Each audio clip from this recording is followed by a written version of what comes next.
sa akin lang is take the leap. Kasi yung business namin nung time na to, when we started, since yung business namin sa Boracay was really down, we didn't have parang 3 months of na lang kami, finances of money to pay for the bills. So, dumating yung ayuda namin sa Pasig, around 8,000. Yun yung ginamit namin na capital for the business. Imagine, 8,000 lang. Binili namin na ingredients, pans. May oven na kami to start off with. But it all started with that. You should know when an opportunity is standing in front of you. And you all should take about the lead. timing talaga din po. Kasi, syempre nakakatakot palagi.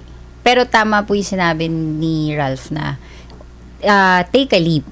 Kasi kung imimiss nyo po yung chance, hindi nyo po malalaman kung ma-achieve po ba or hindi. Kasi there will be days po talaga na down. Oo. There will be days na Dapat ready sila Opo. doon eh. Oo. Pero kung hindi po iti-take yung chance, pero dapat po talaga based yun sa timing.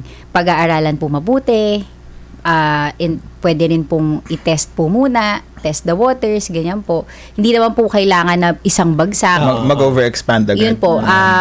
Slowly but Slowly surely. but surely. Oo. Yun po. Yun po talaga ang best.